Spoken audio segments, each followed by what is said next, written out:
Good afternoon students, how are you all? 2 दिन से कोई वीडियो नहीं आई है, सॉरी फॉर दैट। आज मेरे को थोड़ा टाइम मिला है तो मैं आज वीडियो अपलोड कर रही हूँ। लास्ट वीडियो में हमने ओव्यूल्स के बारे में पढ़ा था, मेगास्पेरेंजियम का स्ट्रक्चर हमने देखा था, क्या क्या उसके पार्ट्स होते हैं वो हमने कवर किए थे। आज इस वीडियो में मैंने लास्ट वीडियो में भी आपको बोला था कि टाइप्स ऑफ ओव्यूल्स नहीं हो पाया था उस वाली वीडियो में, तो हम इस वीडियो में इस लेक्चर में कंप्लीट करेंगे। तो उसी को हम आज आगे हम कंटिन्यू करेंगे। Megasporangium, types of ovules and integuments.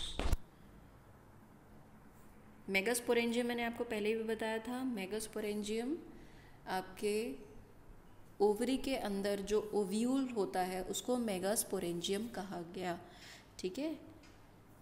और मेगास्पोर किसको कहेंगे? मेगास्पोर होगा आपका जो एम्ब्रियो सैक होगा उसको कहा जाएगा, और फीमेल गैमीट आपका एग हो गया। कंटेंट क्या क्या है आज जो हम कंप्लीट करने वाले हैं? Introduction of megasporangium, types of ovules, integuments. तो इंट्रोडक्शन में मैं आज ज़्यादा आपको नहीं बताऊँ क्योंकि लास्ट वीडियो में भी हमने कर लिया था मेगास्पोरेंजियम और the ovules located with in the ovary. और ये कहाँ से अराइज होते हैं? दे arise from placenta. They arise from placenta and it consists of nucellus and integuments. Placenta से ये किस स्ट्रक्चर से जुड़ा होता है? It is joined by the placenta with the help of फ्यूनिकल्स, या फ्यूनिकुलस होता है या फ्यूनिकल भी बोल सकते हैं इसको। इसके अलावा मैच्योर ओव्यूल में एक ओपनिंग होती है that is called micropyle in and the basal region of the ovule where the funicle is attached and the rest of the ovule is attached to the funicle, that part is called hilum। मैंने last video में आपको बता दिया था ये सब, ठीक है। इसके अलावा जो न्यूसेलस होता है इसके अंदर आपका फीमेल गैमेटोफाइट होता है, that is called embryo sac. तो ये था इंट्रोडक्शन आपका मेगास्पोरेंजियम का। ये है स्ट्रक्चर उसका। अगर ये आपको नहीं ठीक लगता है, ये मैंने पार्ट्स आपको लास्ट वीडियो में भी बताए थे। चलाजा है, अपर पार्ट जो है वो आपका चलाजा है, उसके जस्ट ऑपोजिट एंड पे आपका क्या चीज़ प्रेजेंट होती है? माइक्रोपाइल प्रेजेंट होता है। ये जो डायग्राम है ये इतना क्लियर नहीं है, मैं आपको दूसरा डायग्राम दिखा देती हूँ। दिस इज द डायग्राम, ठीक है। This is more clear than the previous one।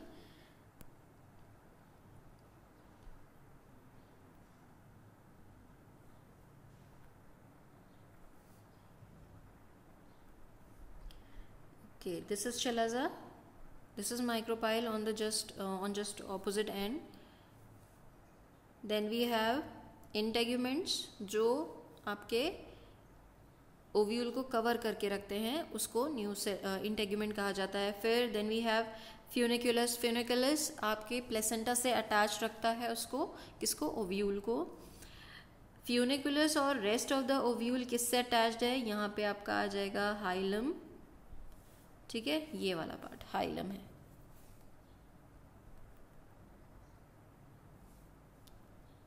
Then nucellus, this part is nucellus। this one is nucellus which surrounds the embryo sac। ये आपका बीच में मिडिल में क्या है? Embryo sac. एम्ब्रियो सैक का मैंने स्ट्रक्चर भी आपको बताया था। एम्ब्रियो सैक के स्ट्रक्चर में क्या क्या चीज़ें होती हैं, क्या क्या कौन कौन सी सेल्स होती हैं और कौन कौन से न्यूक्लियस होते हैं। तो सेल्स मैंने आपको बताई थी। एट द माइक्रोपाइलर एंड आपकी 2 synergids होती हैं and 1 egg cell। this egg cell is surrounded by 2 synergids as you can see in the diagram।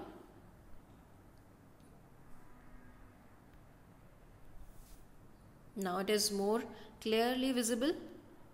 This egg cell is surrounded by two synergids. Okay, then we have two polar nuclei in the center, and at the chelazal end we have three antipodals. As you can see here, there are three antipodals, 1, 2 and 3. तो how many antipodals? 3 antipodals. अब मैं आपसे एक सवाल पूछती हूँ कि how many cells are present in the embryo sac? How many cells are present in the embryo sac? तो हम कहेंगे embryo sac is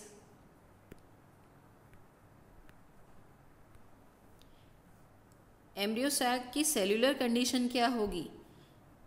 embryo sac की सेल्यूलर कंडीशन होती है, एम्ब्रियो सैक यहाँ पे मोस्ट ऑफ द एंजियोस्पर्म्स में 6 sailed होता है. सेल्स कितनी है? You can count easily. 2 synergids, 1 egg cell. These are 3 at the micropylar end and 3 at the chelazal end. 3 antipodals are at the chelazal end. So how many cells are there? 6 cells. Now how many nucleus are present in the embryo sac? कितने nucleus present है? तो nucleus आप count कर लीजिए. How many nucleus are there? 2 of synergids, 1 of egg cell, 3, 2 in the middle or in the center, polar nuclei. So how many?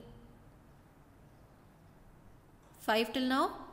3 plus 2, 5, and 3 of antipodals. 5 plus 8, 5 plus 3, 8. So how many nucleus are there? 8 nucleus. So we can say that in angiosperms, embryo sac is 6 celled and 8 nucleated. ठीक है, ये दोनों conditions हैं किसकी? embryo sac की. 6 celled and 8 nucleated. ठीक है.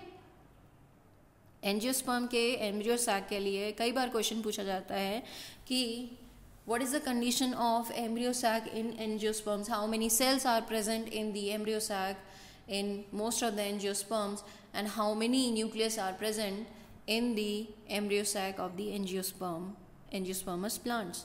So what will be your answer? 6 celled and 8 nucleated. ठीक है, या 8 nucleus, ये आपका आंसर होगा. राइट? तो ये था डायग्राम आपके किसका? ओव्यूल का, जिसको हम क्या कहते हैं? फीमेल गैमेटोफाइट या मेगास्पोरेंजियम. राइट? नाम सभी को याद कर लेंगे. मेगास्पोरेंजियम और ओव्यूल. एम्ब्रियो सैक को कहा जाता है फीमेल गैमेटोफाइट. ठीक है,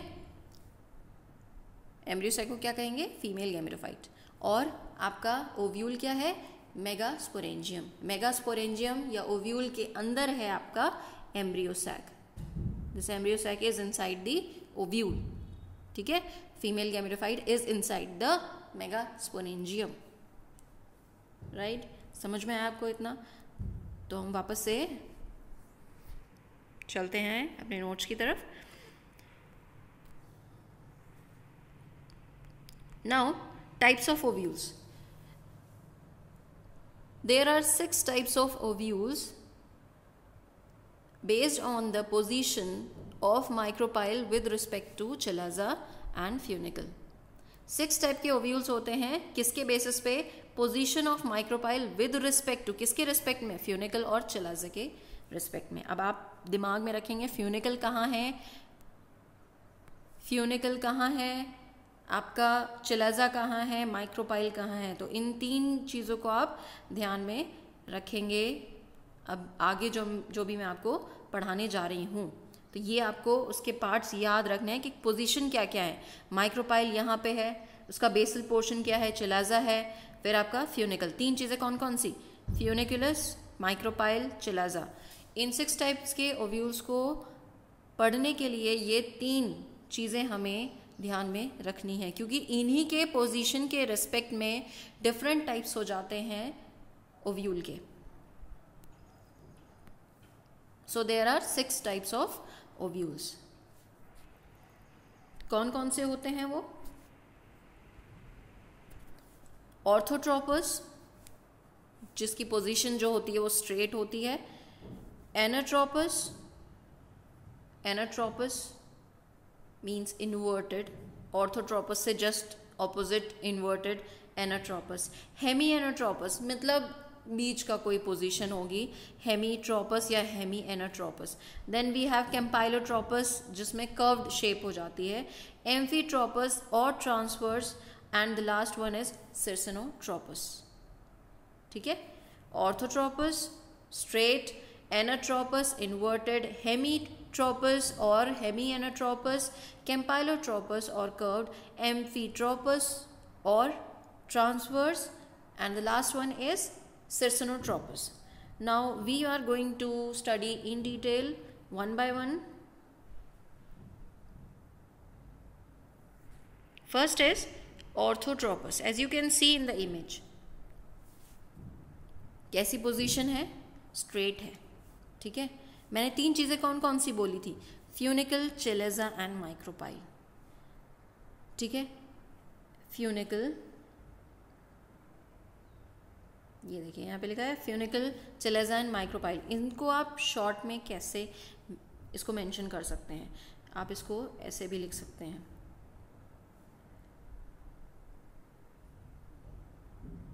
M4 micropyle, then we have funicle and then chalaza. इन तीनों के पोजीशन को हमें देखना है in all of the 6 ovules. तो यहाँ पे क्या पोजीशन है? यहाँ पे जो पोजीशन है वो ये है. Micropyle, funicle and then chalaza. Straight है. They all the 3 parts lie in the same plane or say one vertical line. ठीक है. सिंगल प्लेन पे लाई कर रहे हैं. अब आप डायग्राम में देख लीजिए. At the top most we have micropyle, then we have chalaza and then we on the bottom we have funicle. सो ये कैसे लाइन में अरेंज्ड है? स्ट्रेट लाइन में अरेंज्ड है. ठीक है. तो ये क्या है आपका? Orthotropous. This type of ovule is called orthotropous और स्ट्रेट. इसीलिए इसको स्ट्रेट कहा गया क्योंकि इसमें जो तीनों की जो पोजीशन है, माइक्रोपाइल, चेलेजा एंड फ्यूनिकल, इनके किस लाइन में लाई कर रहे हैं? वर्टिकल लाइन में या सिंगल प्लेन में लाई कर रहे हैं. इसलिए इसको कहा गया है ऑर्थोट्रोपस और straight. Next one is anatropous और इन्वर्टेड. अब अगर आप यहाँ पे डायग्राम देखेंगे तो यहाँ पे माइक्रोपाइल, फ्यूनिकल और चेलेजा की पोजीशन आप देख लीजिए. ठीक है. ये क्या है? जस्ट इन्वर्टेड है. Micropyle, then chalaza and then funicle. कुछ इस टाइप की पोजीशन हो गई. Somewhat like this, like this. Here we have micropyle, then we have chalaza and then we have here funicle. Right. तो कैसी हो गई? इन्वर्टेड हो गई ना. पहले तो स्ट्रेट थी. Now we have inverted position. ठीक है. इन्वर्टेड हो गई. इस टाइप से हो गई. ये हो गई है. यहाँ पे माइक्रोपाइल, यहाँ पे चेलेजा एंड देन फ्यूनिकल. ठीक है. वहाँ पे क्या था? वहाँ पे स्ट्रेट लाइन में लाई कर रहे थे माइक्रोपाइल, चेलेजा एंड फ्यूनिकल. राइट. तो इसकी डेफिनेशन एक बार देख लेते हैं. एनाट्रोपस और inverted. In this ovule, funicle. In this type, the ovule bends along the funicle. जो फ्यूनिकल होता है उसके along जो है बेंड कर जाता है, मुड़ जाता है. और जो माइक्रोपाइल है और फ्यूनिकल है, दे लाई साइड बाय साइड, मतलब अगल बगल में ही लाई करते हैं. इस टाइप से वो मुड़ के ऐसा हो जाता है. ठीक है. या ये कह सकते हैं micropyle lies close to the hilum. जो हाइलम वाला जो पार्ट है, हाइलम मैंने बताया था जो फ्यूनिकल और ओव्यूल को कनेक्ट कर रहा है, वो जो बीच का पार्ट है, दैट इज हाइलम. तो माइक्रोपाइल जो है उसके जस्ट क्लोज प्रॉक्सिमिटी में आ जाता है, पास में आ जाता है. ठीक है. तो ये होता है आपका एनाट्रोपस, लाइक दिस, इन्वर्टेड. ठीक है. ये आप यहाँ पे आपका फ्यूनिकल है नीचे, यहाँ बीच में जहाँ पे हाइलम होता है, तो माइक्रोपाइल जस्ट इसके क्लोज प्रॉक्सिमिटी में आ जाता है, इसके पास आ जाता है माइक्रोपाइल. ठीक है.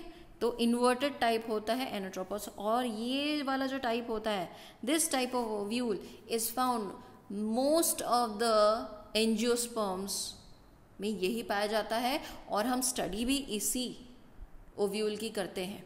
ठीक है, ठीक है, मोस्ट ऑफ द फैमिलीज में यही पाया जाता है, डाइकॉट्स और मोनोकॉट्स में लिखा हुआ भी है, this is the commonest type of ovule found in monocots and dicots. ठीक है, नाउ नेक्स्ट इज हेमीएनोट्रोपस और हेमीट्रोपस। इसमें क्या होता है, इसमें जो माइक्रोपाइल और चिलाजा है वो फ्यूनिकल के 90 डिग्री पे लाई करते हैं, लाइक दिस, इस तरह से लाई करते हैं। You can see here is micropyle, then we have chalaza and then we have funicle. तो क्या है, समवॉट लाइक दिस। ठीक है, इस तरह से है ना पोजीशन। तो ये क्या हो गई, 90 डिग्री हो गई ना पोजीशन। तो ये क्या है, हेमीट्रोपस या हेमीएनोट्रोपस। Micropyle and chalaza lie at the right angle to funicle। ठीक है, फ्यूनिकल के अलॉन्ग जो है वो राइट एंगल पे अलाइन रहते हैं दोनों, माइक्रोपाइल एंड चिलाजा।